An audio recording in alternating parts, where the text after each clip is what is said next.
শব্দটা দল্লা ইয়াদিল্লু যদি দিতে পাবেন আসারা শুরু থেকে এই শব্দটা দল্লা ইয়াদিল্লু এখান থেকে আসলে সোলাসি মোজাররদ থেকে আসলে বাংলা অর্থ দ্বারা তো আপনি নিজেই নিজেকে খারাপ বানিয়ে ফেলেছেন।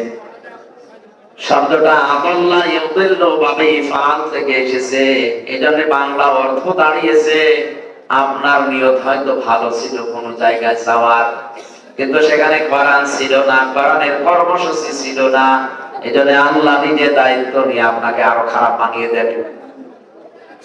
পাবনাবাসী জবান করে বলবেন হেদায়েত দেওয়ার একচ্ছত্র মালিকানা হামজার। একথা যারা বিশ্বাস করে বলেন তো এখানে শব্দটা পড়লাম আল্লাহ হলো আল্লাহ বলেন আমি নিজে তোকে খারাপ বানাবো। আল্লাহ যদি নিজে কাউকে গোমরা বানিয়ে দেয়, খারাপ বানিয়ে দেয়, ওকে হেদায়েত দেওয়ার মতো দুনিয়ায় কেউ আছে? আরো জোরে বলেন আছে? তাহলে আজকে সিদ্ধান্ত নেওয়া যাবে না যে কোরআন যেখানে নেই ওইরকম দরবার যদি আমার বাবাও তৈরি করে ওই দরবারে আমি আজকে থেকে আর নেই। এরকম দরবার দেশে নেই। ৩৬,০০০ দরবার আছে সরকারি জরিপে। আমি খোঁজ খবর নিয়ে যতটুকু জানি বা দেখেছি, যতটুকু বুঝেছি, কয়েকটা দরবারে শুধু কোরআনের কেন্দ্রিক নিয়ম নীতি চলে, বাকি অধিকাংশ গুলোই বাবা শাহজালাল সব হালাল এই নিয়ম চলে। অথচ এই ধারণা কাফেরদের, এই যে ধারণা বললাম যেটা বাবা শাহজালাল মোদের কাছে কুত্তা বিড়াল সব হালাল, এটা হচ্ছে কাফেরদের ধারণা। وَإِذَا قِيلَ لَهُمْ تَعَالَوْا إِلَى مَا أَنزَلَ اللَّهُ وَإِلَى الرَّسُولِ قَالُوا حَسْبُنَا مَا وَجَدْنَا عَلَيْهِ آبَاءَنَا। সূরা মায়েদা ৭ নাম্বার ১২ ৪ নাম্বার পৃষ্ঠার প্রথম নাম্বার লাইনের ১০৪ নাম্বার আয়াতের প্রথম অংশে আছে। এটা ফিজিলালিল কোরআন থেকে বলছি। আল্লাহ পাক বলেন ওয়া মানে এবং ইদা মানে যখন, ইলা মানে বলা হয়, তাআল মানে আসো, ইলা মানে দিকে, মা মানে যা, আনজালাল্লাহ মানে আমি আল্লাহ নাযিল করেছি, ওয়া ইলা রাসূলি আমার রাসূলের আদর্শের দিকে আসো। নবী মানুষকে যখন আপনি এই দুইটা কথা বলবেন, আসো আল্লাহ কি নাযিল করেছে ওইটার দিকে, আমি রাসূলের আদর্শের দিকে আসো, ক্বালু হাসবুনা, আপনি দেখবেন বহু মানুষ দুনিয়াতে এমন পাবেন, ক্বালু বহু বছর দিয়েছে, অনেকেই আছে এমন কথা বলবে হাসবুনা আমাদের জন্য যথেষ্ট, মা ওয়াজাদনা আলাইহি আবানা আমাদের পূর্বপুরুষ বাপ দাদা তাদের কাছে যা পেয়েছি ওইটাই যথেষ্ট, এ কথা লাগবে না। এরকম কথা বলা মানুষ দেশে নেই। আমি এই দরবারের কথাটা প্রথম আনলাম এই কারণে, অধিকাংশ দরবারে যারা যায় এই মানুষগুলো এই আইনের সাথে একটা মিল আছে।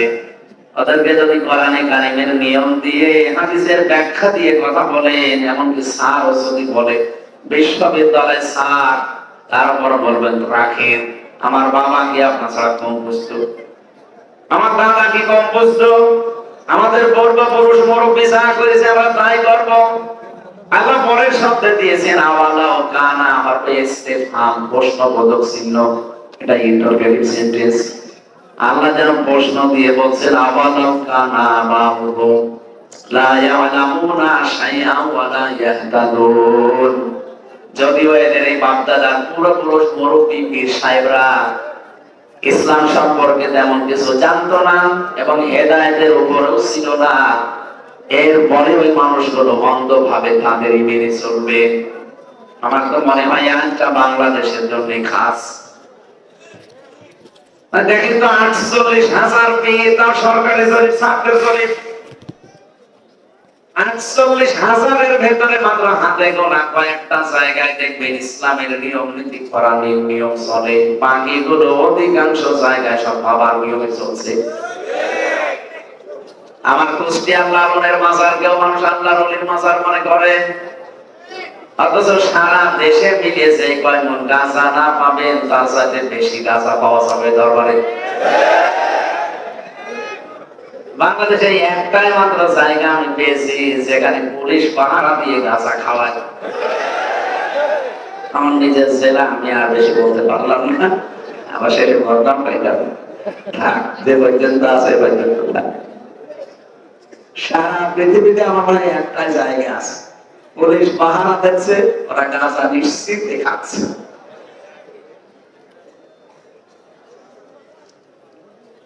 আমার ভাইরা, যে কথা এখান থেকে আমি শিক্ষা দিতে চাই, আজকে থেকে আপনি এখানে শুধু আসা আর এই রাত জেগে থাকা না, সিদ্ধান্ত কয়েকটা নেওয়া লাগবে। তার প্রথমে মানিত্তাবাল হুদা বিগাইরিল কোরআন আদাল্লাহুল্লাহ। কোরআন যেখানে নেই, ওই দরবার যদি আমার বাবা প্রতিষ্ঠা করে আমি ওই দরবারে নেই। আমি যদি ভালো হওয়ার নিয়তেও থাকি আমাকে গোমরা বানিয়ে দেবে কে? দ্বিতীয় নম্বরটা বলবো, অরণ্য থেকে নিয়ে যাবেন না তো? এখান থেকে আপনি এই পরিচয়টা নিয়ে যেতে পারেন, সেই দলে বাংলাদেশে কোরআন নেই, কোরআনের কর্মসূচি চলে না, ওই দল যদি আমার বাবা প্রতিষ্ঠা করে ওই দলে আমি নেই। এটা এত জোরে বলার দরকার নেই, এটা একটা রাজনীতি নাকি? এটা রাজনীতি। আমরা বিবেকের উপর ছেড়ে দিলাম, কি করবেন দেখেন। যেখানে কোরআন নেই ওখানে গেলে আপনাকে খারাপ বানিয়ে দেবে হামজা। হামজারে স্যার কে? সরাসরি ফাইল আল্লাহ নিজে। কেউ আপনাকে আর হেদায়েত দিতে পারবে না। অনেকে মনে করে এত বড় দাড়ি আছে, এত সুপা গায়ে দিয়ে আমাকে হেদায়েত নেই, মানে আপনার চাইতে দাড়ি রবীন্দ্রনাথ ঠাকুরের বড় আছে, আপনার চাইতে সুপা কম বড় না। অনেকে মনে করেন ফরিদপুর পাবনা এত বড় জায়গায় মসজিদের সভাপতি, আমি জান্নাতে যাব না, আমি হেদায়েত পাইনি, কি বলে হুজুর? আরে ভাই, আপনি তো পাবনা ফরিদপুরে হাজল এই মসজিদের সভাপতি আর কাবা শরীফের সভাপতি যাওয়া উচিত কোন জায়গা? কাবা শরীফের দায়িত্বে ছিল এই লোকটা। এমনকি আল্লাহ একজন আছে বিশ্বাসও করত। কোরআনে কারিমে সূরা আনকাবুত 61 নাম্বার আয়াত 21 নাম্বার পারা 2 নাম্বার পৃষ্ঠার 12 নাম্বার লাইনে আছে। এটা ফিসিলাতুল কোরআনে পাবে। ওয়ালা ইনসালতাহুম মান খালাকাস সামাওয়াতি ওয়াল আরদা ওয়া সাখারাশ শামসা ওয়াল কমার লা ইয়াকুলুন্না আল্লাহ ইলা আখির আয়াত। আল্লাহ পাক বলেন, হে নবী, আপনি যদি আবু সেহেলকেও জিজ্ঞাসা করেন আকাশ আর জমিন চন্দ্র চন্দ্র কে বানিয়েছে, নরমালি তো বলতে পারতো আল্লাহ বানিয়েছে না। লা ইয়াকুলুন্না আল্লাহ, লামে তাকিদ নুনে সাকিলা, গ্যারান্টি দিয়ে বলবে আল্লাহ বানিয়েছে। তাহলে ও এই কথা গ্যারান্টি দিয়ে বলার পরও যদি ঈমানদার না হয়, কাবা শরীফের দায়িত্বে থাকার পরও যদি ওর ঈমান না থাকে, আজকের তেলাওয়াতকৃত আয়াত ওইভাবে আমি পড়েছি, এই জন্য ওইদিকে যাচ্ছি। আমরা অনেকে মনে করেন কালেমা যখন পড়েছি জান্নাতে একদিন যাবই। আরে ভাই, যাবেন ঠিক আছে, কিন্তু কালেমার উপরে তো আপনাকে থাকা লাগবে। মান ক্বালা লা ইলাহা ইল্লাল্লাহ ফাদাখালাল জান্নাহ, যে ব্যক্তি কালেমা পড়েছে লা ইলাহা ইল্লাল্লাহ, তাকে আল্লাহ জান্নাতে দিয়ে দিয়েছে। ফাদাখালাল জান্নাহ, ইয়াদখুলু মুজারাদাইনি দাখালা আছে, এটা মাঝি অতীত। পাঁচ শব্দটা নবীজি ব্যবহার করেছেন এই জন্য কালেমার ভেতরে আল্লাহ যা দিতে চেয়েছেন সত্যি যদি আপনি মেনে নিতে পারেন, আপনি বিশ্বাস করতে পারেন, আপনি জান্নাতে চলে গেছেন। কিন্তু কালেমার উপরে টিকে আপনাকে থাকা লাগবে। তারপরে কথা বলে ঠিক কিনা? আমরা কালেমা তো পড়ে রেখেছি, কিন্তু এর উপরে টিকে থাকার কোন সিদ্ধান্ত আমাদের নেই। ঝড় উঠেছে সে কোথায়, সিরাজগঞ্জে, আর এখানে আমার বাতি নিভে গেছে, এরকমই মানতে হবে। সাহাবায়ে কেরামের ঝড় তামাম দুনিয়ায় ঝড় চলেছে, কিন্তু তাদের ঈমান নিভে যায়নি। কথা বলে ঠিক কিনা? আমি যেটা বললাম এই দুইটা পয়েন্টে যদি সত্যি মেনে নিতে পারেন, যেখানে কোরআন নেই আমি সেখানে নেই, আল্লাহর কসম আপনাকে আল্লাহ হেদায়েতের উপরে রাখবে। আপনি যা মনে করবেন কোরআন কেন্দ্রিক, ফেরেশতারা, নবীরা, রাসূলরা কিয়ামতে না আল্লাহ নিজে সরাসরি আপনার হাতে পুরস্কার তুলে দেবে।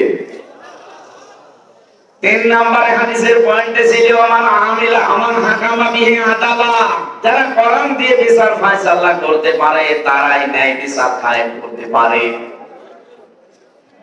এটা আদালা শব্দটা আছে বাংলাদেশে বৈষম্য বিরোধী ছাত্র আন্দোলনে যারা 9 দফা দিয়েছিল তার প্রথম 3 দফা সূরা নাহলের 90 নম্বর আয়াতের প্রথম 3টা অংশে আছে। তারা সবাই বলতো উই ওয়ান্ট জাস্টিস। কি বিচার কায়েম করতে চাই আমরা? ন্যায় বিচার। বলেন বলেন, ন্যায় বিচার কায়েমের জন্য এইটার বিকল্প কিছু নেই। এখন সংবিধান সংস্কার চলছে। 96% মুসলমানের এই দেশে আমরা সবাই যদি আওয়াজ তুলি, সংবিধান নামে একটা সূরা আল্লাহ কোরআনে দিয়েছেন, সূরা ফুরকান। ফুরকান মানে কি? সংবিধান, সত্য মিথ্যার পার্থক্যকারী। এর ভেতরে 77টা আয়াত আছে, 73টা ধারা আছে। আধুনিক তাফসীর যেগুলো পাওয়া যাচ্ছে আপনি একটু খুলে দেখেন, 73টা ধারা দিয়ে আল্লাহ সূরাটা নাযিল করলেন। মুসলমানের জীবনের গাইডলাইন যদি এই 73টা ধারা দিয়ে বানানো যায়, ব্যক্তি থেকে একেবারে আন্তর্জাতিক যে জীবন পর্যন্ত মানুষ যদি 73টা ধারার উপরে চালাতে পারে, আল্লাহ গ্যারান্টি দিয়েছেন এই পৃথিবী একটা মিনি জান্নাত হয়ে যাবে। আফসোস এবং দুঃখজনক হলো সত্য, 54 বছর হয়ে গেল এই দেশটা স্বাধীন হওয়া, এই 73টা ধারা আর একটা ধারা আজ আমরা পাইনি। একটা আংশিক ছিল, সেটা অনেকে তুলে দেওয়ার ধান্দায় আছে। এখানে সংস্কার যখন আরম্ভ হয়েছে, আমরা চাই, আমরা দাবি আওয়াজ তুলি যে আমাদের এই দেশে অন্তত এই 73টা ধারা দিয়ে সংবিধান সংযোজন করা হোক। এই কথা বলে না কেন? তাহলে ন্যায় বিচার আপনি দেখতে পাবেন। এতদিন শুধু বলে উড়িয়েছে অনেকে যে আমরা ন্যায় বিচার কায়েম করছি, পুরাটা মিথ্যা কথা। তা আমি নিজে সাক্ষী। একটা বানানো মামলা দিয়ে 3টা বছর আপনি আটক করে রাখলেন। কোরআনের বিচার ব্যবস্থায় দেশে থাকলে 3 বছর না 3 ঘন্টাও আমার জেলে থাকা লাগতো না। কারণ যে বিষয় মামলা দিয়েছিল বিষয় আমি জানি না, ওর সাথে ন্যূনতম কোনো সম্পর্ক আমার নেই। কোরআনের বিচার ব্যবস্থা থাকলে ওইরকম হতো না। দোষ করবে একজন, শাস্তি পাবে আর একজন না, এটা কোরআনের নিয়ম না। ওয়ালা তাসিরু ওয়াসিরাতুম বিজরা উখরা, আল্লাহ বলেন কেউ কারো বোঝা বহন করবে না, যে যতটুকু করেছে তারে ওই বোঝা বহন করা লাগবে।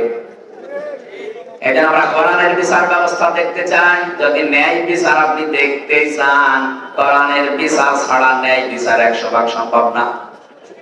অনেকে প্রশ্ন করে উন্নত দেশগুলোতে, আরে ভাই কত দেশে আমি নিজে গেছি, কিছুদিন আগে সিঙ্গাপুর, মালয়েশিয়া, থাইল্যান্ড সহ কতগুলো দেশ ঘুরে আসলাম। ওই হ্যাঁ উন্নত আছে, তাদের আইনগুলো 100% প্রয়োগ হয়, কিন্তু ন্যায় বিচার না, আমি পাই। ন্যায় বিচার 100% পাওয়ার জন্য এটা লাগবে, এর বিকল্প দুনিয়ায় কিছু নেই।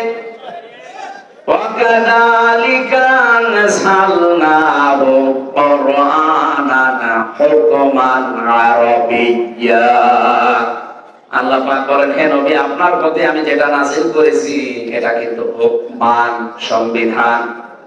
এটা যদি সত্যি বিচার ব্যবস্থায়, এটা যদি সত্যি সংসদে নিয়ে আপনি কায়েম করে পৃথিবীর ময়দানে দেখাতে পারেন, শান্তি কারে বলে? আমি আল্লাহ, আমার নাম শান্তি সালাম। এই নামের কারণে আমি 73টা ধারা দিয়েছি, খেলা করার জন্য দেইনি। এগুলো কায়েম করে দেখেন, শান্তি কারে বলে? আমি আল্লাহ দেব। কোরআনে কারিমে সূরা বাকারার ভেতরে পড়েছি সেবাবাতাল্লাহ ওয়া মান আহসানু মিনাল্লাহি সেবাবাতান ওয়া নাহনু লাহু আবিদুন। তোমরা আল্লাহর রঙে রঙিন হও, আল্লাহর রঙের চাইতে উত্তম রং, সুন্দর রং দুনিয়ায় আর কারণে আল্লাহর রং এইটা। আল্লাহর রং কোনটা? এই রং যতদিন পর্যন্ত এই দেশে কায়েম না হবে রাষ্ট্রীয় ভাবে, ততদিন আপনি ন্যায় বিচারের তুলনায় অবিচার পাবেন। এই জন্য আমাদের মূল কথা এইটা আছে, আমরা এইটাকে চাই। এটা যদি কেউ রাজনীতি মনে করে, ভাই এটাই আমার রাজনীতি। হাদিসের শেষের দুইটা কথা, আমান দাআ ইলাইহি হাদা, এখানে টান আছে। কেউ যদি মানুষকে কোরআনের দিকে ডাক দেয়, কোরআনে কারিমের দিকে কেউ যদি মানুষকে ডাকে, আল্লাহ বলেন আমি নিজে তাকে হেদায়েতের উপরে রাখি। এখানে দায়িত্ব আল্লাহ নিয়ে নেন। এই জন্য আমরা কোরআন দিয়ে মানুষকে ডাকি, এই কারণে যে আমি হেদায়েতের উপরে থাকতে চাই। কোরআন বাদ দিয়ে পৃথিবীর কোন নিয়ম নীতি দিয়ে কোন পদ্ধতি দিয়ে মানুষকে ডাকলে আপনি হেদায়েতের উপরে থাকতে পারবেন না। কেউ যদি কোরআনের ডাকে সাড়া দিতে পারে, আল্লাহ জানিয়েছেন নবীজির মাধ্যমে, অবশ্যই আমি আল্লাহ তাকে সিরাতে মুস্তাকিম নসিব করে দেব। এখন থেকে তাহলে জীবনে যতদিন বেঁচে আছি কথা শুনবো কোরআনের, কিসের? আরো জোরে। আর কোরআনের কথা শোনার আদব এইটা, 1 নম্বরে মনোযোগ সহকারে শুনতে হবে, 2 নম্বরে চুপ থাকতে হবে। 2 নম্বর, আমরা যারা বলতে আসি তাদের আল্লাহ দায়িত্ব দিয়েছেন, ওয়াকাযালিকা ওয়ানসালনা ইলাইকা যিকরা লিতুবাইয়িনা লিকাসিরি আছে। আমি যেখান থেকে রেফারেন্স গুলো পড়েছি ওইটা বলছি। আল্লাহ পাক বলেন, হে নবী এই কোরআন আপনাকে আমি দিলাম, শুধু সুমা খাবেন আর মাথার উপরে রেখে দেবেন না। ওয়ানসালনা ইলাইকা যিকরা, এই আলোচনাটা আপনাকে আমি দিয়েছি এই কারণে, লিতুবাইয়িনা লিন-নাস, আপনি এটা মানুষের সামনে বর্ণনা দেবেন। এখানে লাম শব্দটা আছে, এই লাম 13টা অর্থে ব্যবহার হয়। বালাগাত মান থেকে পড়েছি, এর 9 নাম্বার কায়দা হচ্ছে লাম ব্যবহার করা হয় জীবিত মানুষদের জন্য। কোরআনে কারীম শোনানো লাগবে, ব্যাখ্যা বিশ্লেষণ তাফসীর যাই বলেন, এটা জীবিত মানুষকে না মরা মানুষকে? বলেন। আমাদের কপাল খারাপ, এই 15.5 বছর তো আমরা জীবিত মানুষদেরকে কোরআন শোনাতে পারতাম না। কি মানুষ মরে গেছে আপনি কোরআন পড়েন?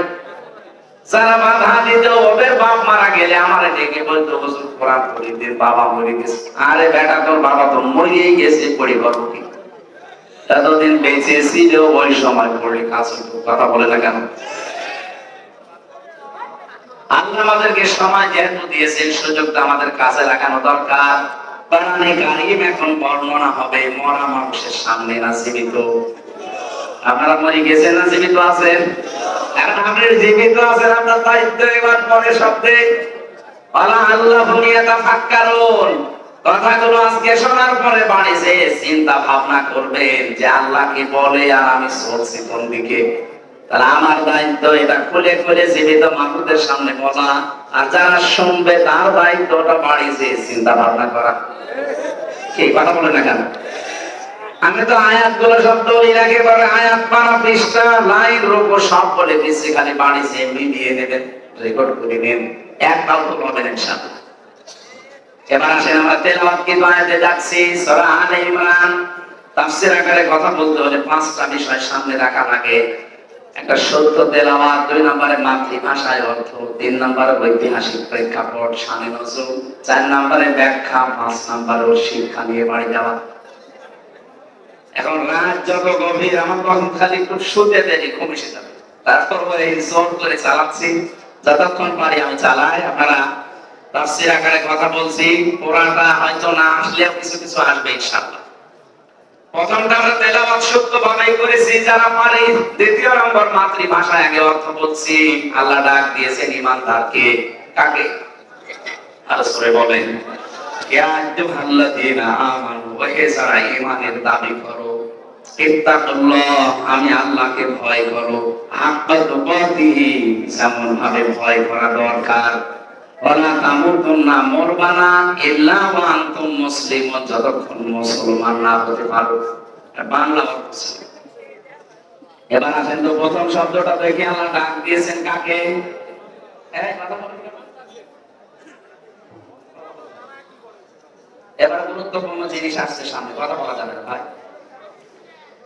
আল্লাহ প্রথম শব্দে দিলেন ইয়া আইয়ুহাল্লাযীনা আমানু, ও হে যারা ঈমানের দাবি করো। কোরআন শরীফে এই শব্দটা 99 জায়গায় আছে। তাহলে এই একটা শব্দ যদি আপনি বোঝেন আর এই শব্দটা যদি একটু বুঝে চেষ্টা করেন, 99 জায়গায় আপনার পড়া লাগবে না, এমনি হয়ে যাবে। তাফসীর বলছে এবার আল্লাহ রাব্বুল আলামিন দুনিয়ার মানুষকে একবারে যখন ডাক দিতে চান তখন বলেন ইয়া আইয়ুহান নাস, আর শুধুমাত্র যখন বেশি বেশি ঈমানদারকে ডাক দেন তখন বলেন ইয়া আইয়ুহাল্লাযীনা আমানু।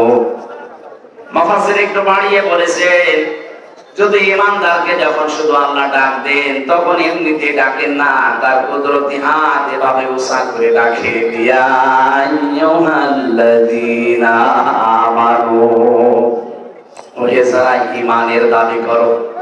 আমাদের ঈমানের দাবি আছে নাকি বলেন তো? এক কথা বলেন, বুঝে বলবেন।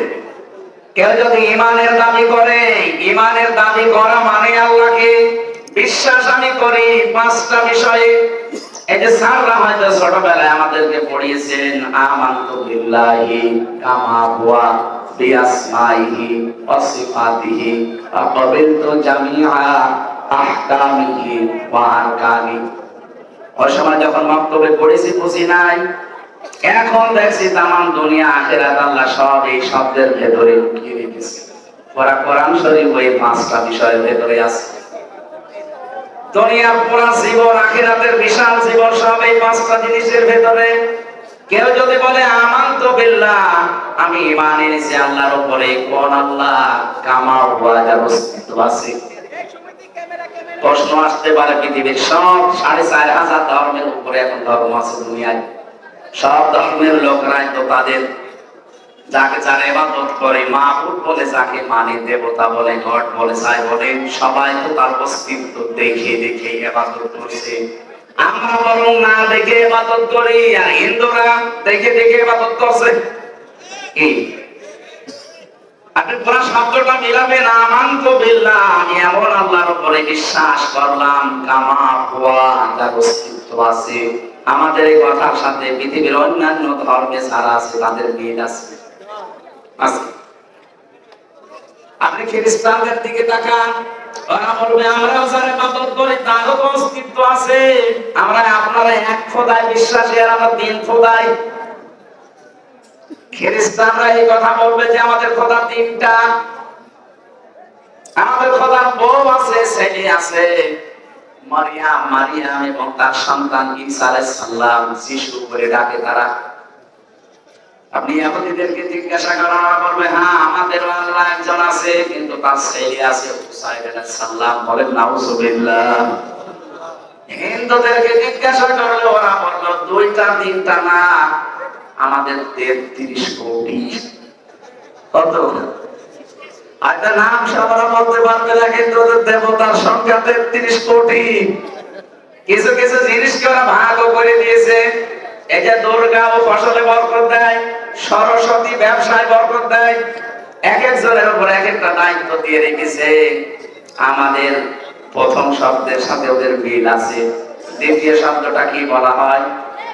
বিআসমাইহি, আমরা এমন আল্লাহর প্রতি ঈমান এনেছি যে তার নাম নেই। নাম নেই? একটা বুঝতেছে? আমরা এমন আল্লাহর প্রতি ঈমান এনেছি বিআসমাইহি, তার একটা 2টা না, ইসম এর বহুবচন আসমা। আল্লাহ পাক বলেন লিল্লাহিল আসমাউল হুসনা ফাদউ বিহা। সূরা আরাফ 9 নম্বর পারা 13 নম্বর পৃষ্ঠার 5 নম্বর লাইনের 181 নম্বর আয়াতের প্রথম অংশে আছে আল্লাহ পাক বলেন আমার বহু সুন্দর সুন্দর নাম আছে, যে নামে পারো আমাকে ডাকো।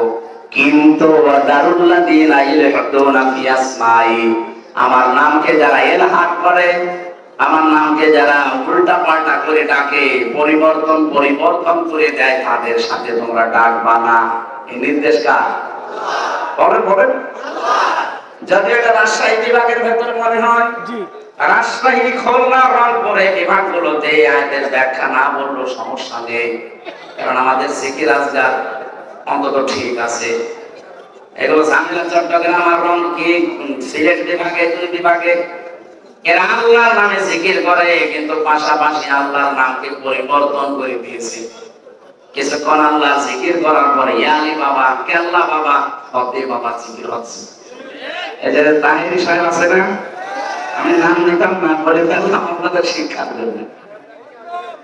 তাহলে এখান থেকে মাসলা বের হয় কি, আপনি আল্লাহর যে 99 নাম আমরা জানি, 99 নাম 5000, তাফসীরের ভেতরে 5000 নামের বর্ণনা আছে। হয়তো আমরা 99টা কায়দায় পড়েছিলাম, শেষ পৃষ্ঠায় এটা জানি।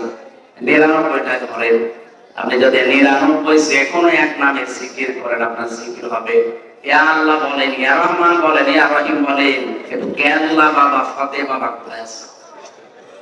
সুতরাং আজকে থেকে রেকর্ড হচ্ছে বলে বললাম, এটা কালকে সারা দুনিয়ায় ছড়াচ্ছে। হ্যাঁ, বিশ্বের মানুষেরা কোনদিন আল্লাহর নামকে আপনি পরিবর্তন করে দেবেন না, আল্লাহর নামের সাথে অন্য কাউকে মিলিয়েও ডাকবেন না। এই আয়াতের ব্যাখ্যায় আমি আরেকটা আয়াত পড়েছি, সূরা ফুরকানের 68 নম্বর আয়াতের প্রথম অংশে আছে, ওয়াল্লাযীনা লা ইয়াদউনা মা'আল্লাহি ইলাহান আখার। আল্লাহ পাক বলেন, এই পৃথিবীতে যারা আল্লাহকে ডাকে কিন্তু তার সাথে অন্য কাউকে জুড়ে দেয়, এর পরের আয়াতে জবাব দিয়েছেন ইদাফলাহুল আযাব, তার শাস্তি হবে ডবল। সুতরাং এই বাংলাদেশে এটা একটা শিরক চালু করেছেন আপনি। আল্লাহর নামে জিকিরের পাশাপাশি অন্য কাউকে যারা জুড়ে দেন, সে খাজা হোক, ন্যাংটা হোক, আর যে কারোর নাম হোক, এই জিকির জায়েজ নেই। আল্লাহ বাদে কারো নামে জিকির করা জায়েজ নেই। এমনকি রাসূলুল্লাহর নামে কোনো জিকির নেই। আর রাসূলুল্লাহর নামে তো করতে পারেন জিকির, শুধুমাত্র একমাত্র কেবলমাত্র হবে কার নামে? কেউ যদি নিজের অন্তরকে শান্ত করতে চায়, তারও জিকির করা লাগবে আল্লাহর নামে। বাবার নামে জিকির করে জীবন শান্ত হবে না। আমাদের অন্তরকে আল্লাহ যেভাবে ধাঁচ দিয়ে বানিয়েছেন, এটাকে শান্ত করার জন্য একটা নামই আছে, এটা হচ্ছে সূরা আর-রাদের ভেতরে আছে 28 নাম্বার আয়াত, 13 নাম্বার পারার 12 নাম্বার পৃষ্ঠার 2 নাম্বার লাইনে আছে, আল্লাযীনা আমানু ওয়া তাতমাইন্নু কুলুবুহুম বিযিকরিল্লাহ, আলা বিযিকরিল্লাহি তাতমাইন্নুল কুলুব। যারা ঈমানদার, তারা যদি সত্যি শান্ত হতে চায়, তাদেরকে আল্লাহ আদেশ দিচ্ছেন তারা যেন আল্লাহর নামে জিকির করে। কার নামে? আজকে থেকে সিদ্ধান্ত যদি এলাকায় কারো থাকে, ও পাল্টাবেন। হয়তো অনেকে না জেনে না বুঝে করে থাকেন, আল্লাহ বাবা, ফাতে বাবা, আলী বাবা, দয়াল বাবা, খাজা বাবা না সব বাদ। আজকে থেকে জিকির হবে শুধুমাত্র আল্লাহর নামে। তাহলে আমরা এমন আল্লাহর প্রতি ঈমান আনি, বিশ্বাস করে যার নাম আছে না নেই? আরো জোরে বলেন। অন্যান্য ধর্মের যত ধর্মের মানুষ আছে, তারা যাদের ইবাদত করে তাদেরও তো নাম দিয়েছে। কয়েকটা বললাম, দুর্গা, সরস্বতী, নাম দেয়নি তারা? তাহলে এ পর্যন্ত আমাদের সাথে ওদের তো মিল আছে। আমাদের আল্লাহর অস্তিত্ব আছে, আমাদের আল্লাহর নাম আছে, এবং শুধু নাম না, আমাদের আল্লাহর নামের গুণাগুণ আছে। উনি যে নাম নিয়েছেন ওই নামের কার্যকারিতা দেখিয়েছেন। রাজ্জাক নামটা নিয়েছেন এই কারণে এখন আমরা রিজিক পাই। দুনিয়ার কোন সৃষ্টি না খেয়ে মারা গেছে এটা আপনি দেখাতে পারবেন না, কারণ রাজ্জাক এই নামটা আল্লাহ দিয়েছে এই রিজিকের জন্য। আর এই বিশ্বাস আপনাকে থাকা লাগবে। অন্যান্য ধর্মের যারা আছে বলেন তো, তারাও তাদের দেবতাকে বিশ্বাস করে, নাম দেয়, কিন্তু নামের কার্যকারিতা গুণাগুণ নেই। ফসলে বরকত দেয় নাকি দুর্গা? দুর্গাকে ফসলের মাঝে রেখে আসেন, ফসল সহ দুর্গা চুরি হয়ে যাবে। আমাদের আল্লাহ যে নাম নিয়েছেন, শুধু নাম নিয়ে বসে নেই, নামের গুণাগুণ আছে, কার্যকারিতা আছে, দেখিয়েছেন প্রতিটি নাম। নাম নিয়েছেন হাকিম, এই জন্য তিনি হুকুম দেন। নাম নিয়েছেন রাজ্জাক, এই জন্য তিনি রিজিক দেন। নাম নিয়েছেন তিনি খালেক, এই জন্য আমাদেরকে বানিয়েছেন। নাম নিয়েছেন যা নিয়েছেন, প্রতিটি নামের তিনি গুণাগুণ দেখিয়েছেন, তার কার্যকারী ভূমিকা। এতটুকু শেষ নেই, শেষে আমার স্যার পড়িয়েছে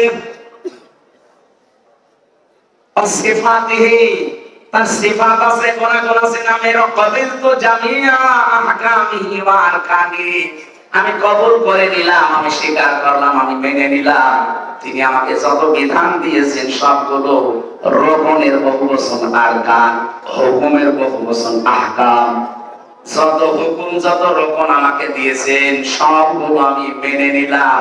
এই পাঁচটা বিষয় যার ভেতরে থাকবে ওই লোকটা ঈমানদার। ওই লোকটা কি? এখন অন্যান্য ধর্মের তাদের এই শেষের দুইটার সাথে আপনার মিল পাবেন না।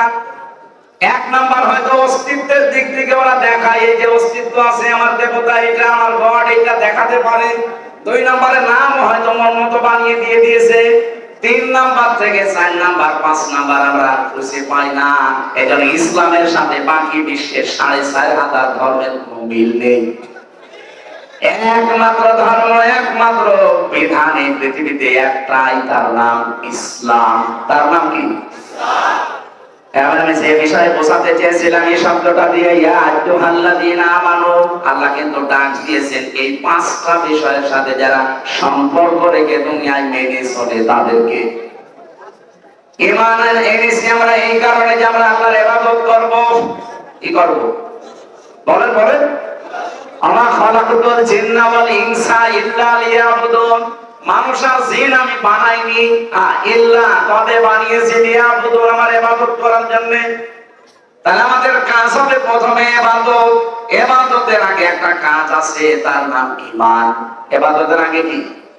ঈমান না এনে যদি আপনি ইবাদত করেন, ইবাদতের সওয়াব পাবেন? কথা বলেন না কেন? ঈমান হচ্ছে এক, এরপরে ইবাদত হচ্ছে 0 পৃথিবীতে আল্লাহ আমাদের বানিয়েছেন ইবাদত করার জন্য। ইবাদত করার আগে প্রথম কাজ কি বললাম? আরো জোরে। ঈমান আনার আগে আরেকটা কাজ আছে, কি করা লাগবে? কি? ঈমান মানে তো বিশ্বাস। ঈমান আনার আগে একটা কাজ আল্লাহ আমাদেরকে দিয়েছেন। সূরা বাকারা 3 নাম্বার পারার 1ম নাম্বার পৃষ্ঠার 13 নাম্বার লাইনের 256 নাম্বার আয়াতের মাঝে আছে, ফামায়াকফুর বিত্তাগুত ওয়া ইউমিন বিল্লাহ। কোন মানুষ যদি ঈমান আনতে চায় তার প্রথম কাজ হবে সে যেন তাগুত ছেড়ে দেয়। কি ছাড়বে? তাগুতকে একে খাওয়া লাগে না কেনা লাগে? তাগুতের অর্থ আমি তাফসীরের ভাষায় পেয়েছি চারটা বিষয়কে তাগুত বলা হয় প্রধানত। এক নম্বরে তাগুত মানে শয়তান। তাগুত মানে কি? প্রশ্ন আসতে পারে, শয়তান বলো কোথায়? শয়তান কিন্তু মিনাল জিন্নাতি ওয়ান নাস, মানুষের ভেতরে আছে, জিনদের ভেতরে আছে। মানুষের ভেতরে শয়তান ওই লোকটা যে লোকটা অপচয় করে। কোরআন শরীফের ভেতরে এমন কোন গুনাহ করলে তাকে শয়তানের ভাই বলা হয়েছে, আমি ভাইরি।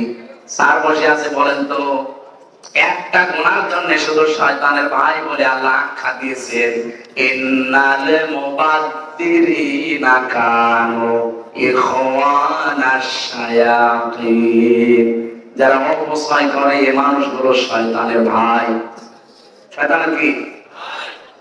মুসলিম বিশ্বে 57টা দেশ, 257টা দেশের ভেতরে মাত্র 57টা দেশ মুসলিম। আমার এই জীবনে আমি যতগুলো দেশে ঘোরাফেরা করলাম, আমার এই ছোট্ট জীবনে আমার মেধা দিয়ে ভেবেছি যদি অপচয়টা রোধ করা যেত পৃথিবী দাঁড়িয়েছিল। এমনকি বাংলাদেশটা, আমাদের দেশে বহু অপচয় হয়,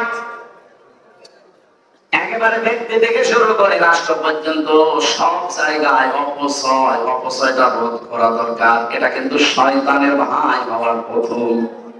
এই যে টিস্যুটা, আমি যদি একটা নিয়ে আমার কাজ করতে পারি, অথবা বেকার আমি 2-3টা নিয়ে নষ্ট করলাম, এটা অপচয়।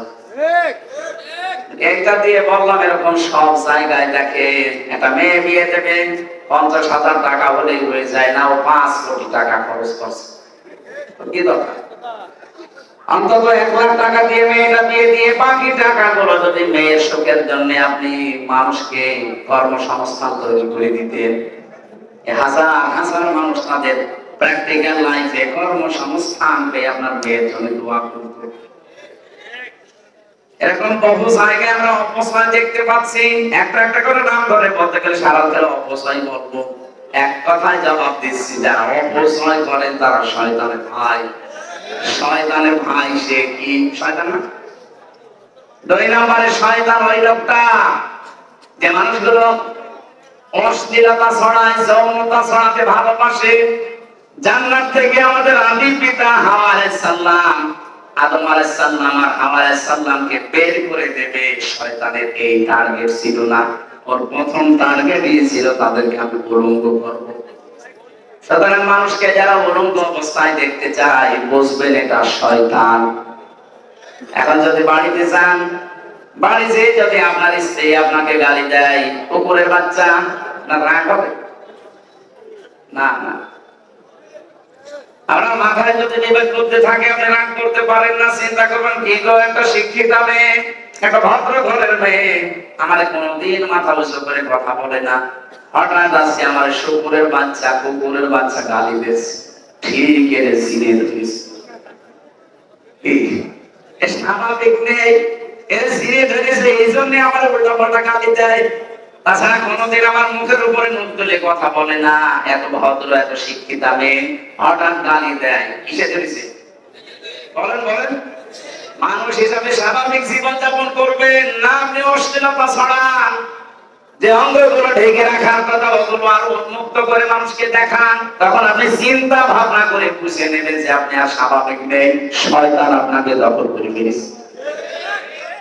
শয়তান আপনাকে দখল করে ফেলেছে। এরকম মানুষ দেশে নেই। আমি তাগুতের ব্যাখ্যায় যে প্রথম বলেছিলাম শয়তান, শয়তানকে এখন খুঁজতে আমেরিকা যাওয়া লাগবে। এক কথা বুঝলেন? দ্বিতীয় নম্বরে তাগুতের অর্থ বেশি মানুষের তৈরি করা আইন। এই পৃথিবীতে যারা মানুষের তৈরি করা আইন কানুন প্রতিষ্ঠার জন্য কাজ করে, আন্দোলন করে, দল করে, বুঝবেন ওইটা তাগুত। এরকম 903 জায়গায় আইন আছে পড়া পড়া, আমি 903 জায়গায় পেয়েছি আমি ডাইরেক্ট ইনডাইরেক্ট। আল্লাহুল খালকু ওয়াল আমরু তাবারাকাল্লাহু রাব্বুল আলামিন। সূরা আরাফের 54 নম্বর আয়াতের শেষের দিকে আছে আল্লাহ বলেন সৃষ্টি যার, আইন চলবে তার। কে দিয়েছেন বিধান? কে দিয়েছেন? সুতরাং আল্লাহর আইন বাদ দিয়ে মানুষের তৈরি করা আইন কায়েম যারা প্রতিষ্ঠা করতে চান, আপনি বুঝে নিন, বিশ্বাস করেন আপনি তাগুত। আপনার ঈমান এখনো কবুল হয়নি। এজন্য ঈমান আনার আগে এই কাজ আগে ছেড়ে দেওয়া লাগবে, তারপরে ঈমানের দাবি করেন। লান ফিসামালাহা, কখনো আপনাকে কেউ ছিনতে পারবে না। বাংলাদেশের দিকে আমরা তাকিয়ে দেখি যারা তাগুত ছেড়ে দিয়ে ঈমান আনে, এই মানুষগুলোকে রিমান্ড না আপনি ফাঁসি দিয়েও করাতে পারেন না। আর যারা এগুলো না ছেড়ে ঈমান আনে, ফাঁসি না শুধু দড়ি দেখালে বেমান হয়ে যায়। আমি নাম নিলাম না। এজন্য বাস্তবতা এটা, আপনাকে আগে তাগুত ছেড়ে দিয়ে ঈমান আনবেন, ঈমানের পরে আপনার ইবাদতের দায়িত্ব। আল্লাহ রাব্বুল আলামিন বলেন যত ইবাদত দুনিয়ায় আছে তার প্রথম ইবাদত হচ্ছে তাকওয়া। কি? এটা প্রথম শব্দটা ইত্তাকুল্লাহ, আমি আল্লাহকে ভয় করো। আল্লাহর ভয় কি? আল্লাহর যতগুলো ভয়ের ব্যাখ্যা আমি পেয়েছি, প্রথম ব্যাখ্যা হচ্ছে আল্লাহর নিষিদ্ধ কাজগুলো ঘৃণা করে ছেড়ে দেওয়ার নাম তাকওয়া। শুধু ছেড়ে দেওয়ার নাম তাকওয়া না, শুধু ছেড়ে দেওয়ার নাম খৌফ।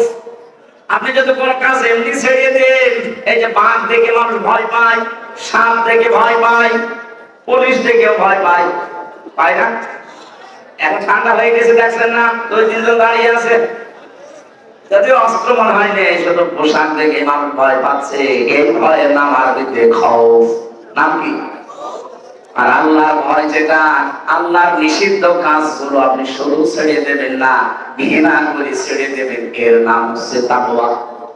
তাকওয়ার আধুনিক ব্যাখ্যা যেটা, যে যেই কাজ করেন ওই কাজের শিক্ষা এবং প্রশিক্ষণ নিয়ে সুচারুরূপে আঞ্জাম দেওয়ার নাম তাকওয়া। এটা বাংলাদেশে নেই। যে যেই কাজ বোঝে না, যে যেই বিষয়ে পড়াশোনা করে না, ও জোর করে আগ বাড়িয়ে ওই দায়িত্ব নিতে চায়, তখনই ভুল হয়। এক কথা বোঝে? চেয়ারে বসার জন্য যেটা যোগ্যতা দরকার, যে প্রশিক্ষণ দরকার, যে শিক্ষা দরকার, এটা নেই। আন্দাজে জোর করে এসে আপনি বসে পড়লেন, তখনই চেয়ারের অবমাননা আপনার দ্বারা হতে থাকবে। একেবারে প্রতিষ্ঠান থেকে শুরু করে সংসদের চেয়ার পর্যন্ত তাকান। আমি নাম নিলাম না, ইঙ্গিত দিলাম। আজ এই তাকুয়াটা বাংলাদেশে না থাকার কারণে এত দুর্নীতি। এখন প্রশ্ন আসতে পারে, দরবেশ এত বড় বড় দাড়ি নিয়ে এত বড় শিক্ষিত মানুষ এই করলো, হ্যাঁ ওর শিক্ষা ছিল কিন্তু প্রশিক্ষণ ছিল না কোরআনে কারিমের আয়াত অনুযায়ী। বক্তব্য শুনেছিলাম আমি, উনি বলছিলেন কোরআনে কারিমেও ভুল আছে, তবে বেজুর না। অথচ আল্লাহর ঘোষণা ছিল লা রাইবা ফি, ভুল তো দূরের কথা, সন্দেহের অবকাশ নেই। এজন্য আমাদের প্রত্যেকটি জায়গায় এখন তৈরি করা লাগবে আল্লাহর ভয়। যদি আমরা অর্জন করতে চাই, যে যেখানে বসবেন, যে যে জায়গায় দায়িত্ব নেবেন, আগে ওই জিনিসের শিক্ষা, প্রশিক্ষণ এবং সুচারুরূপে আঞ্জাম যদি দিতে পারেন, আপনি তাকওয়াবান।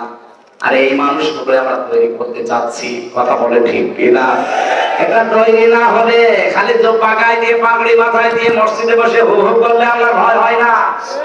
আল্লাহর ভয় হচ্ছে ওইটা আপনি কাজটা আসলে সুচারুরূপে আঞ্জাম দিতে পারেন কিনা, ওই শিক্ষা এবং প্রশিক্ষণ নিয়ে। এ মানুষের বড় অভাব আছে। 1628টা চেয়ার ছিল এই দেশে। আমার যতটুকু বাস্তবতা আমি পেয়েছি, যদি এই 1628টা চেয়ারের মানুষগুলো হযরতে ওমরের মতো, আবু বকরের মতো হয়েছে, তো 41 সাল টার্গেট দেওয়া লাগতো না আপনার। 41 ঘন্টায় বাংলাদেশ মিনি জান্নাত হয়ে যেত। ওই চিন্তা ভাবনা, ওই কনসেপ্টটা ভেতরে আসা লাগবে আগে। আমিরুল মুমিনিন, খলিফাতুল মুসলিমিন হযরত আবু বকর সিদ্দিক রাদিয়াল্লাহু তাআলা আনহু, তিনি রাষ্ট্রের দায়িত্বে ছিলেন। আমি 1628 জন মানুষ এখন দায়িত্বে আছে, তাদেরকে হাতে পায়ে জড়িয়ে বলছি, একটু ভাবেন, একটু বাস্তবতার দিকে তাকিয়ে বলেন, এই মানুষগুলো যারা দুর্নীতির সাথে জড়িত আছে, একটা মানুষের চলতে কত লাগে বলেন তো? কত লাগে, কত টাকা লাগে একটা মানুষের? আপনার আন্ডারে চাকরি করে একজন কনস্টেবল, সে যদি 18,000 টাকার বেতনে চলতে পারে, আপনার এক মাসে 18 কোটি টাকা উপায় করা লাগবে কোন কারণে? ও মানুষ, আপনি মানুষ না। খলিফাতুল মুসলিমের হযরতে ওমরের, হযরতে আবু বকরের সন্তান একদিন ডাক দিয়ে বলে, মা আমি পায়েস খেতে চাই। তিনি বললেন, বাবা আমার কাছে যা আছে এটাকে পায়েস হবে না, আমার বাবারে জানাই। আবু বকরকে বললেন, স্বামী আমার, ছেলে পায়েস খেতে চাই, আপনি একটু কাজ করেন, যা আছে ঘরে দিয়ে সম্ভব না। আপনি বাইতুল মালে যিনি দায়িত্বে আছে তাকে বলেন যে আগামী মাসের বেতনটা যেন আমাদেরকে আগে দিয়ে দেয়, আমরা সামনে মাসে বেতন নেব না। বলে ঠিক আছে যান। বাইতুল মালে যিনি অর্থমন্ত্রীর দায়িত্বে আছে তাকে বললেন, দেখেন আগামী মাসে তোমার বেতন দেবেন, ওই বেতনটা আজকে আগে দিয়ে দেন। অর্থমন্ত্রী ওইরকম ডাক দিয়ে বলে, প্রেসিডেন্ট আপনি আগামী মাসের বেতন নেবেন, এখানে লিখে দেন তো আগামী মাস পর্যন্ত জনগণ আপনাকে রাখবে। আগামী মাস পর্যন্ত চেয়ারে আপনি বসে থাকবেন না, জনগণ আপনাকে রেখে দেবে, এটা লিখে দেন। 2 নম্বরে, আগামী মাস পর্যন্ত আপনি যে বেঁচে থাকবেন এই গ্যারান্টি আপনাকে কে দিল? আমি যে আপনাকে আগামী মাসের বেতন দিয়ে দেব না, এই 2টা গ্যারান্টি না দিলে আমি পারবো না। ফিরে আসলে স্ত্রীকে বললেন, না সম্ভব না, যেভাবে আছে এভাবে চলতে থাকো। ওনার স্ত্রী ওইরকম পর্যায়ে ছিলেন, উম্মে রোমানা। তিনি ডাক দিয়ে বলে, স্বামী আমার ঠিক আছে আপনি পারেননি, কিন্তু প্রশ্ন করবেন না। প্রতিদিন উনি যে খাবার গুলো পান, ওখান থেকে কিছু চাউল, আটা বা গম সব যাই বলেন একটু বাঁচিয়ে রাখেন। 15 দিন পরে ওইটা 2 কেজির মতো মনে করেন বিক্রি করে বা 22 বানিস খাবার সন্তান খেতেও বসেছে। হযরতে আবু বকর আসলেন, ডাক দিয়ে বললেন, স্ত্রী কি এনে কোথায়? বলে, আপনি সন্দেহ করবেন না, আমি কিন্তু এই কায়দায় করেছি। হযরত আবু বকর সন্তানকে বলে, ঠিক আছে খেয়ে নাও। চলে গেলেন অর্থমন্ত্রীর কাছে। বলে বাইতুল মালের খাজানচি শোনেন, আগামী থেকে আমার বেতন তো প্রতি মাসে 10,000 মনে করে, আপনি 9,000 করে দেবেন। আমি চিন্তা ভাবনা করে দেখলাম যে 9,000 টাকা হলো আমার সংসার চলে।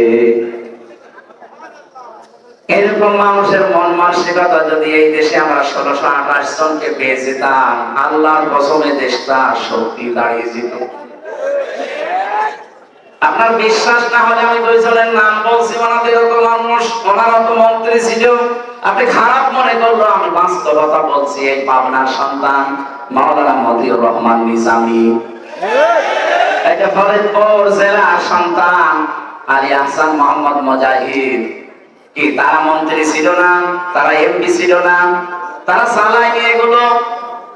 অনবীক্ষণ যন্ত্র দিয়ে তো চায় না, দুর্নীতি খুঁজে পান না। আর আপনার 36,000 কোটি টাকা মারি কাটিং করেন এত বড় দাড়ি নিয়ে। কি সমস্যা? সমস্যা এইটাই, আপনি তাকওয়া বোঝেননি। তাকওয়ার আমি এই আয়াতের ভেতরে ইত্তাকুল্লাহ 9টা পয়েন্ট পেয়েছি তাফসীরে। সত্যি কোন মানুষ যদি তাকওয়া অর্জন করতে পারে, শুধু তাকওয়া অর্জন করলে হবে না, হাক্কাতিহি যেভাবে তাকওয়া অর্জন করা দরকার। এর ব্যাখ্যা একটা ঘটনা পড়েছি। তাকওয়া যদি কোন মানুষ অর্জন করে, তার পরবর্তী প্রজন্মকে আমার আল্লাহ তাকওয়ার কারণে সাহায্য করে। অনেকে আসলে বলে হুজুর দোয়া করে ছেলে যারা আব্দুল কাদের জেলানির মতো হয়। আব্দুল কাদের জেলানি এমনি হবে? আব্দুল কাদের জেলানি জীবন পড়ে দেখেন তো, তার মা কি ছিল? তার মায়ের যে পেট, এ কয়েক ইঞ্চি পেট কি বানিয়েছিল সে? আর আমার মায়ের পেট, আপনার মায়ের পেট কি? মা জবাব দিচ্ছে, সন্তান আমার এরকম কিছু মনে নেই, তবে আমার একটা কথা মনে আছে, তোকে আমি পেটে নিয়েছিলাম 9 মাস যখন বয়স তোমার, তোর নানির বাড়িতে আমি ছিলাম।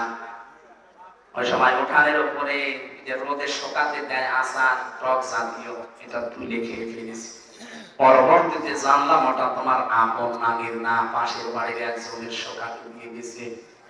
বাবা আব্দুল কাদের, মানুষের জিনিস আমি যে না বলে খেয়েছি তোমাকে পেটে নিয়ে, মানে হয় ওই প্রভাব তোমার মেধার উপরে পড়েছে। মানুষের জিনিস না বলে খাওয়া কিন্তু চুরি। কারো জিনিস না বলে খাওয়া, না বলে নেওয়া, এর নাম চুরি। এর নাম কি? বলেন বলেন। এই একটা চুরির ঘটনা আমার জীবনে আছে, আমি জানতাম না, পরবর্তীতে তারপর আমি মাপ চেয়ে নিয়েছি, কিন্তু খাওয়া তো হয়ে গেছে। বিজ্ঞান প্রমাণ করেছে 6 মাসের পরে পেটে সন্তান কিন্তু দুনিয়ার সবকিছু শুনতে পায়। এখানে মা বোন যারা এসেছেন, পেটে সন্তান রাখা অবস্থায় 6 মাসের আগে যাই করেন এর পরে যে 4 মাস 10 দিন খুব সতর্ক থাকবেন। আপনি যা করেন ওটা কিন্তু মেধার উপর প্রভাব পড়ে। আপনি কোরআন পড়বেন, কোরআনের প্রভাব তার উপরে পড়বে। আপনি ভালো ভালো কাজ করবেন, ওইটার প্রভাব তার উপরে পড়বে। ডাক দিয়ে বলেছে, সন্তান আমার মনে হয় এই কারণে তোমার পড়া মনে থাকে না।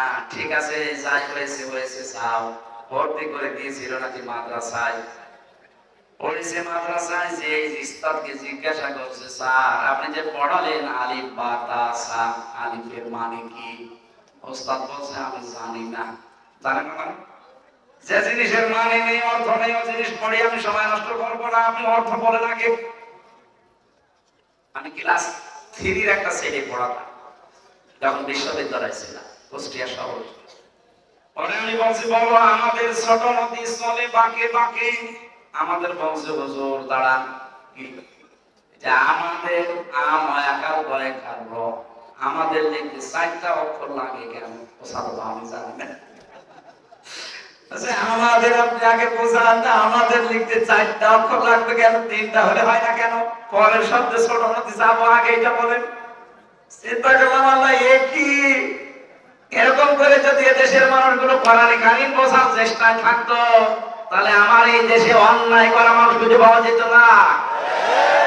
এতটুকু মানুষ কয় বছর বয়স হবে না? 6-7 বছর। এই 7-8 বছরের মানুষ যদি এই চিন্তা নিয়ে পড়ে যে আগে বলে না আমাদের কি করলে 4টা অক্ষর লাগবে কেন? আব্দুল কাদের বলেছিল, উস্তাদ আমি পড়তে পারি, আগে বলেন আলিফের কি অর্থ হয়। মনে বলছে, আমি সারা জীবন কত ছাত্র পড়িয়েছি, আমি জানি না। আপনি জানেন না, আমি জানি। আমার মায়ের কাছে আমি পড়েছি, কি বলো? উনি আলিফ দিয়ে আল্লাহর পরিচয় তুলে ধরলেন 9টা। আল্লাহু লা ইলাহা ইল্লা হুয়াল হাইয়ুল কাইয়্যুম। এখানে একটা মাসলা বলা দরকার। সারা আমি এই জন্য বলছি, অনেক মানুষ মনে করে আয়াতুল কুরসি ফরজ নামাজের পরে পড়লেই মরে গেলে জান্নাত হবে। এর ভেতরে আল্লাহর 9 থেকে 10টা ক্ষমতার কথা আছে। আপনার প্র্যাকটিক্যাল লাইফে 10টা ক্ষমতা বিশ্বাস করে আল্লাহকে দেখাবেন যে আমি মানি, তারপরে আয়াতুল কুরসি পড়লে মরে গেলে জান্নাত। আপনি একটাও মানেন না। আপনি আয়াতুল কুরসি 100 বার কেন 1000 বার পড়লেও কোনো লাভ আপনার নেই। এক লোক বসে বসে পড়ছে, মনে করে স্যার বসে পড়ছে, ওয়ালা ইয়াহুদ্দু আলা তাআমিল মিসকিন, মিসকিনকে খাবার দিবা, খাবার দেওয়ার উৎসাহ দিবা। ঘরের বারান্দায় বসে বসে আয়াত পড়ছে, হঠাৎ করে এক মিসকিন এসেছে, বলছে স্যার আমারে খাবার দেন। উনি যদি বলে বেটা ডিস্টার্ব করো, আমি কোরআন পড়ছি, তারপর পড়ছেন কি? তো যেটা পড়ছেন সেই কাছেই তো এসেছে, ওইটা তো আপনার আমল করা লাগবে। কোরআন পড়া বন্ধ করে কথা বলে না কেন? উনি যদি বলে আমার ডিস্টার্ব করলে তোরে কিছু দেবই না, ও কোরআন পড়ে সাওয়াব পাবে। যেটা পড়লেন ওইটা তো প্র্যাকটিক্যালে মেলাবেন। আব্দুল কাদের জিলানী 18 পারা পর্যন্ত তার জীবনে জ্ঞান পড়েছে, 18 পারা পর্যন্ত তেলাওয়াত করেছিলেন। আল্লাহর পরিচয়গুলো তিনি আলিফ দিয়ে তুলে ধরেছিলেন। ওস্তাদ কাঁদতে কাঁদতে বেহুশ হয়ে গেছে। হোশ ফেরার পরে ডাক দিয়ে বলে, মা আপনার কপাল ভালো, কোথায় পড়িয়েছেন ছেলেকে, আবার আমার কাছে পরীক্ষার জন্য নিয়ে এসেছে। মা বলে, না তো এই প্রথম নিয়ে আসলাম। ওস্তাদ বলছে, আপনার এই ছেলে তো প্রায় 18 পারা পর্যন্ত কোরআনে কারীম আয়াত আছে। মা কান্না আরম্ভ করলেন। ওস্তাদ বলে, আপনি কাঁদেন কেন? আপনার তো খুশি হওয়ার বিষয়। মা বলে, দেখেন আমি এই সন্তানকে পেটে রেখে প্রতিনিয়ত কোরআনে কারীম পড়তাম।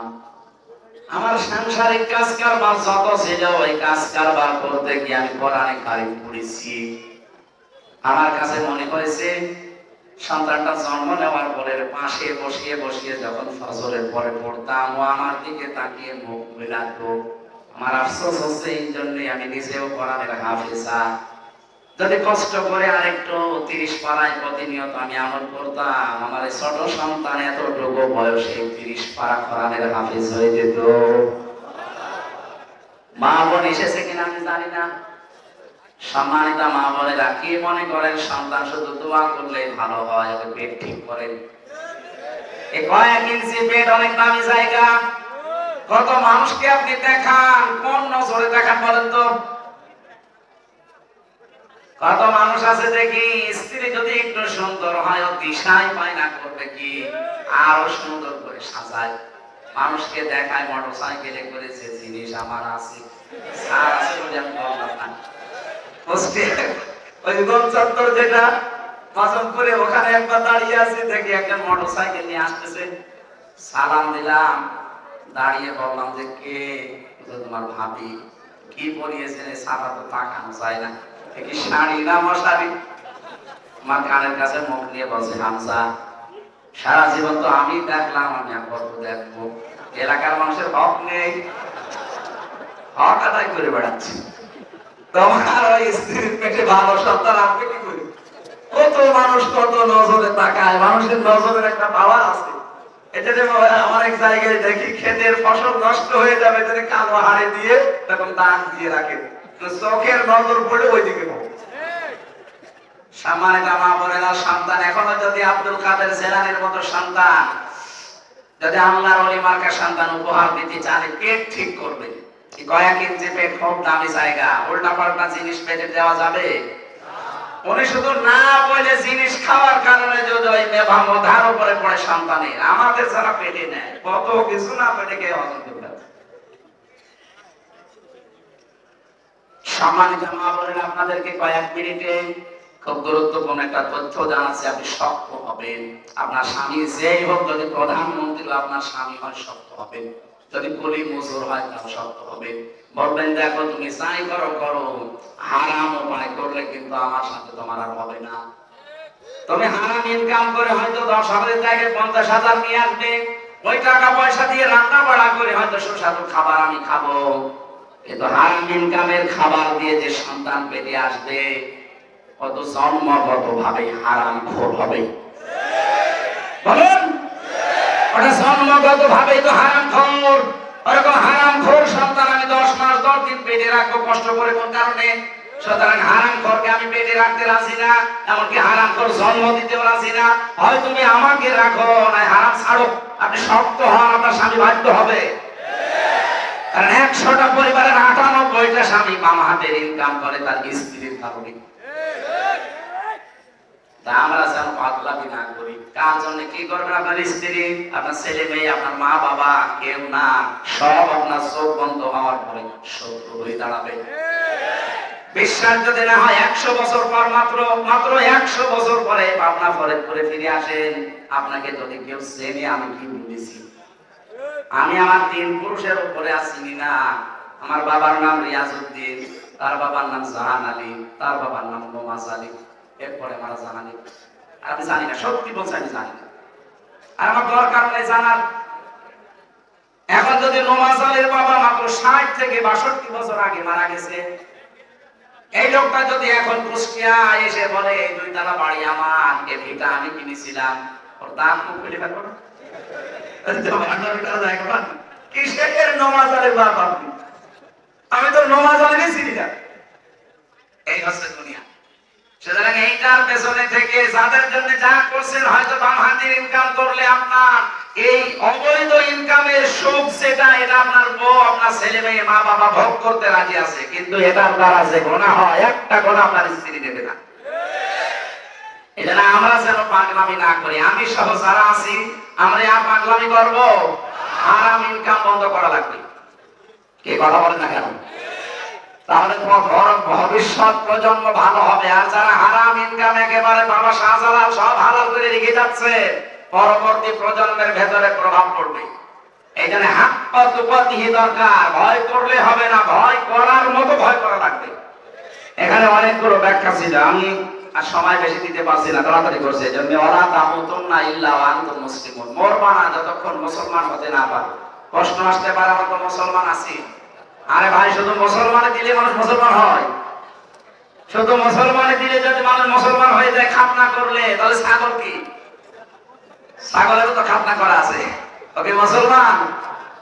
আর মুসলমান একটা আলাদা জিনিস। মুসলমান মানে আল্লাহর বিধান যখন যেটা পাবেন আপনার নিজের ইচ্ছা বলতে আর কিছু নেই, আমি স্যালেন্ডার করলাম, আত্মসমর্পণ করলাম, এর নাম মুসলমান। এর নাম কি? আর আমি যে মুসলমান আছি, এটা বাস্তবে প্রভাব পড়বে 5টা জিনিসের ভেতরে।